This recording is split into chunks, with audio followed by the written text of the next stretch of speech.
Hello বন্ধুরা, welcome to Soumita কি দুনিয়াস new another blog. আজকে সকালবেলা উঠে আমি স্নান পুজো সেরে খাওয়া দাওয়া করে কিন্তু রেডি হয়ে গেছি শাড়ি পরে। আর এখন ভাবলাম যে একটুখানি সাজুগুজু করে নিই। আর আমার সাজুগুজু তো তোমরা জানোই যে শুধুমাত্র একটু লিপস্টিক, টিপ আর ফেস পাউডার।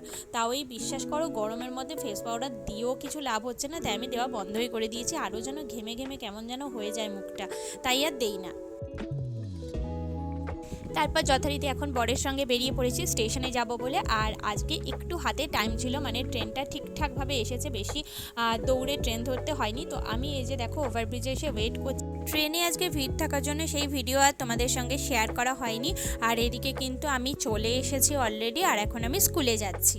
মাঝখানে কদিন বৃষ্টি হলেও এখন কিন্তু আবার সেই চড়া রোদ উঠে গেছে আর বীভৎস গরম শুরু হয়ে গেছে। স্কুলে আজকে চাপ থাকার জন্য বিশেষ কিছু তোমাদের সঙ্গে শেয়ার করতে পারলাম না। আর এখন কিন্তু আমি বাড়ির পথে রওনা দিয়ে দিয়েছি, মানে আজকে একটু বাপের বাড়িতে যাব, তাই তোমাদের সঙ্গে ভাবলাম শেয়ার করি।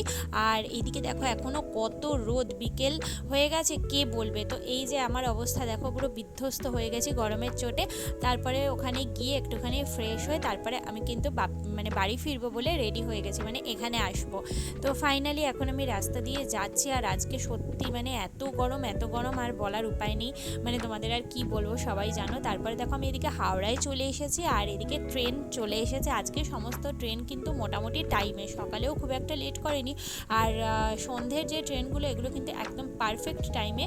আর এইখানে দেখো এই ট্রেনটা কিন্তু একদম ফাঁকা, মানে একটু 5 মিনিট আগেই একটা ট্রেন গেছে, যার জন্য একদমই ফাঁকা পুরো ট্রেনে। বলতে গেলে মানে 3-4 জন এখনও অবধি উঠে রয়েছে, সেরম কেউ নেই, ফাঁকাই রয়েছে পুরো। তো ভাবলাম যে তোমাদের সঙ্গে সেটা একটুখানি শেয়ার করি। তো এইসব করে তারপর ট্রেনে করে আমি বাড়ি চলে এসেছি। আসার সময় কিন্তু ঠাকুরের জন্য ফুল মিষ্টি এগুলো নিয়ে চলে এসেছিলাম, কারণ কালকে তো বৃহস্পতিবার, পুজোর ব্যাপার আছে। আর এদিকে ঠাকুরের কলাও নিয়ে এসেছি, কারণ বৃহস্পতিবার তো এগুলো লাগেই।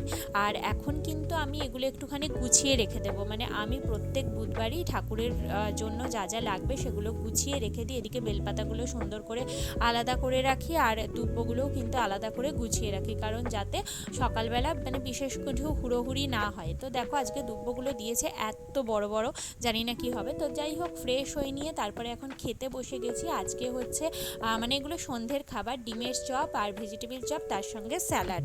তো এইটা আমরা খেয়ে নিই, আর তার সঙ্গে কিন্তু গরম গরম চা আছে। চলো খাওয়া হলে তোমাদের সঙ্গে দেখা হচ্ছে। খেয়ে দিয়ে একটু পরেই আমরা ডিনার নিয়ে বসে পড়েছি। আর আজকে ডিনারে রয়েছে এগ চিকেন রোল। তো চলো আমরা এখন এটা তাড়াতাড়ি করে খেয়ে নিই। আর আজকে একটু তাড়াতাড়ি ডিনার করছি, কারণ কি বলতো, এইসব খাবার বেশি রাত করে খেলে না অনেক সময় হজমের প্রবলেম হতে পারে। তো সেই জন্য ভাবলাম একটু তাড়াতাড়ি খেয়ে নিই। আর খাওয়া দাওয়া করে আমি যেগুলো আজকে কিনে এনেছিলাম সেগুলো গোছগাছ করতে লেগে পড়েছি। মানে আজকে বিশেষ কিছু আনিনি, আজকে নিয়ে এসেছি মৌসাম্বি। এখন বেশি করে মৌসাম্বি লেবুটাই খাচ্ছি, ওই জন্য দেখো 2 প্যাকেট ভরে নিয়ে এসেছি। আর তার সঙ্গে কিন্তু নিয়ে এসেছি শশা। আর মোটামুটি এইটুকুনি আমার কেনাকাটা ছিল। চলো এগুলো আমি গুছিয়ে নিই, তারপর শুয়েও পড়বো। আর কিছু টুকটাক কাজ আছে সেগুলোও করে নেবো তার আগে অবশ্যই। আজকের মতো ভিডিওটা এখানেই শেষ করছি। কালকে আবার তোমাদের সঙ্গে নতুন একটা ভিডিও নিয়ে দেখা হচ্ছে। আজকের মতো টাটা।